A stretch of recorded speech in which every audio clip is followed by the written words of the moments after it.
नमस्कार दोस्तों, GS only में आप सभी का स्वागत है। मेरा नाम है अभिषेक त्रिपाठी। अगर आप भी गवर्नमेंट एग्जाम की तैयारी कर रहे हैं तो मेरे साथ लगातार बने रहिएगा जीएस जीके पोर्शन में फतेह हासिल करने के लिए।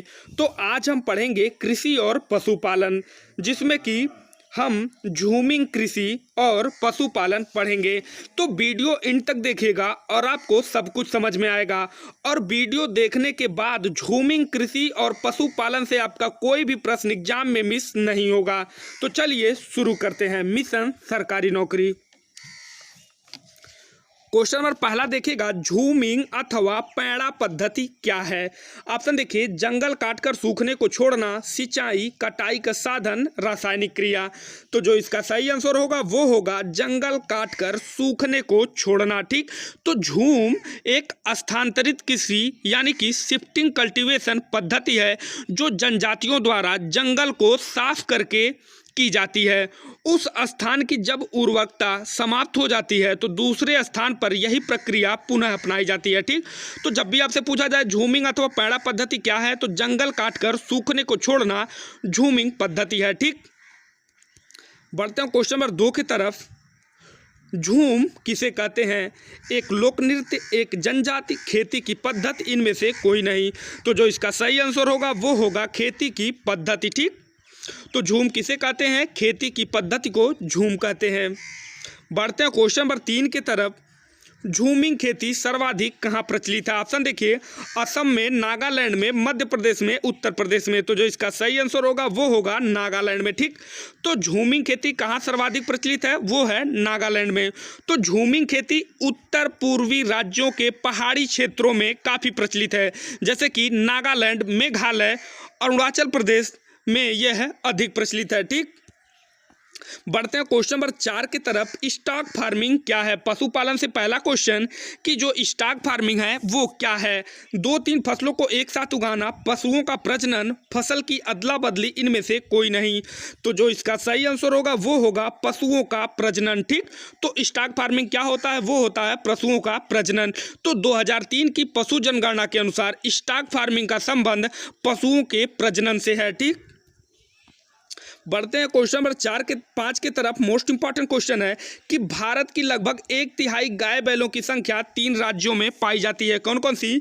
बिहार, महाराष्ट्र, गुजरात, या फिर पंजाब, उड़ीसा, बंगाल, या फिर मध्य प्रदेश, पश्चिम बंगाल, या फिर उत्तर प्रदेश। तो जो इसका सही आंसर होगा वो होगा मध्य प्रदेश, पश्चिम बंगाल और उत्तर प्रदेश। ठीक, तो भारत की लगभग 1/3 गाय बैलों की जो संख्या है वो 3 राज्यों में पाई जाती है। तो वो राज्य कौन कौन से हैं? मध्य प्रदेश, पश्चिम बंगाल और उत्तर प्रदेश। तो पशुपालन से ये मोस्ट इंपॉर्टेंट क्वेश्चन है, जरूर से आप लोग याद रखिएगा। क्वेश्चन नंबर 6 देखिएगा, भारत में सर्वाधिक दुग्ध देने वाली बकरी की नस्ल कौन सी है?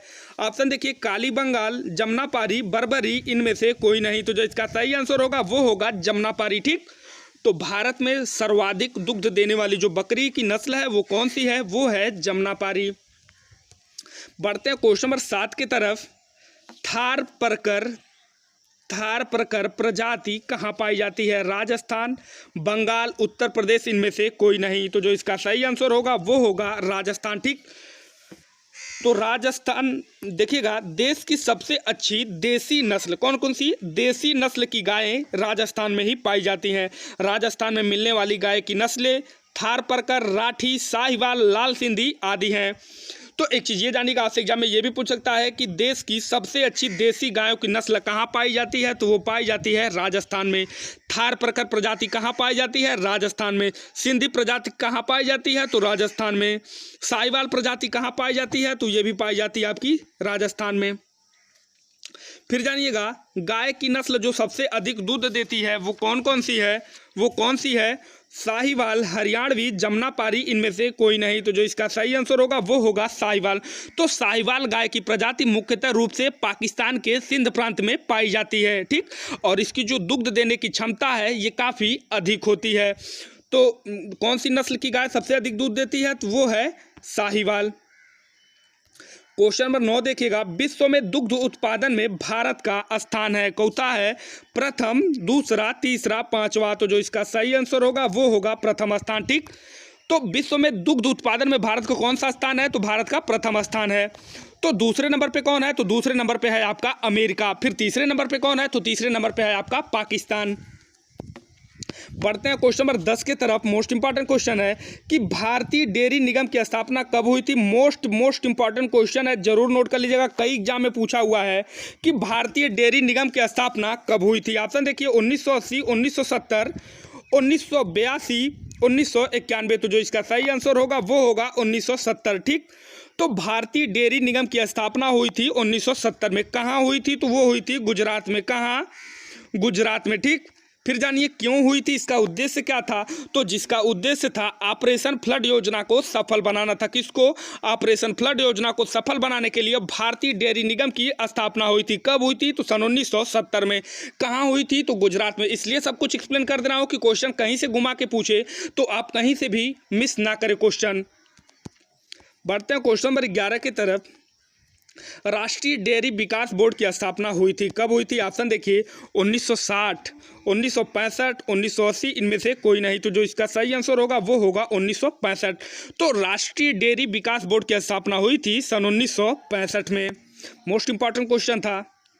देखिए आ गया यहाँ पे, ऑपरेशन फ्लड का संबंध किससे है? बाढ़ नियंत्रण, सिंचाई योजना, दुग्ध उत्पादन एवं वितरण, इनमें से कोई नहीं। तो देखिएगा कंफ्यूजन वाला क्वेश्चन है। तो जो ऑपरेशन फ्लड का संबंध है वो दुग्ध उत्पादन और वितरण से है, ना कि सिंचाई योजना और बाढ़ योजना।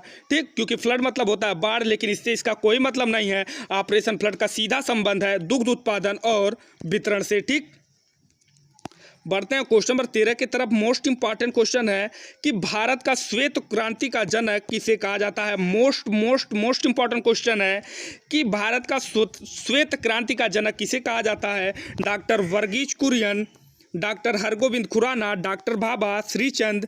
तो जो इसका सही आंसर होगा वो होगा डॉक्टर वर्गीज कुरियन। तो भारत में श्वेत क्रांति का जनक डॉक्टर वर्गीज कुरियन को माना जाता है। श्वेत क्रांति का संबंध जो है वो किससे है? तो श्वेत क्रांति का संबंध दुग्ध उत्पादन से है। ठीक, तो भारत में श्वेत क्रांति का जनक किसे जाना जाता है? तो वो है डॉक्टर वर्गीज कुरियन। सभी मोस्ट इंपॉर्टेंट क्वेश्चन है। अगर अभी तक आपने वीडियो को लाइक नहीं किया है तो प्लीज़ वीडियो को लाइक कर दीजिएगा और चैनल को सब्सक्राइब करके बेल आइकन प्रेस कर लीजिएगा ताकि रोजाना वीडियो का नोटिफिकेशन आपको मिलता रहे। बढ़ते हैं क्वेश्चन नंबर 14 की तरफ। राष्ट्रीय डेयरी शोध संस्थान स्थित है, कहाँ स्थित है? नई दिल्ली, गुजरात, करनाल, लुधियाना। तो जो इसका सही आंसर होगा वो होगा करनाल। ठीक, तो राष्ट्रीय डेयरी शोध संस्थान कहाँ स्थित है? तो ये स्थित है करनाल में। ठीक, तो राष्ट्रीय डेयरी शोध संस्थान करनाल यानी कि हरियाणा में स्थित है और इसे सन 1989 में डीम्ड विश्वविद्यालय का दर्जा प्रदान किया गया। ठीक, तो राष्ट्रीय डेयरी शोध संस्थान कहाँ स्थित है? करनाल में। करनाल हरियाणा में स्थित है और इसे 1979 में डीम्ड विश्वविद्यालय का दर्जा प्रदान किया गया। बढ़ते हैं क्वेश्चन नंबर 15 की तरफ। देखिएगा भारत के किस राज्य में सर्वाधिक दूध उत्पादन होता है? यानी कि भारत में किस राज्य में सर्वाधिक दुग्ध उत्पादन होता है? ऑप्शन देखिएगा उत्तर प्रदेश, राजस्थान, पश्चिम बंगाल, गुजरात। तो ये हम लोग का लास्ट क्वेश्चन है कि भारत के किस राज्य में सर्वाधिक उत्पादन दूध का होता है? तो वो होगा गुजरात। ये हम लोग का लास्ट क्वेश्चन था। अगर वीडियो अच्छा लगा हो तो वीडियो को लाइक कर दीजिएगा और चैनल को सब्सक्राइब करके बेल आइकन प्रेस कर लीजिएगा ताकि वीडियो का नोटिफिकेशन रोजाना आपको मिलता रहे। मिलते हैं कल फिर एक नए वीडियो के साथ। तब तक आप बने रहिएगा GS वनली के साथ, मिशन सरकारी नौकरी।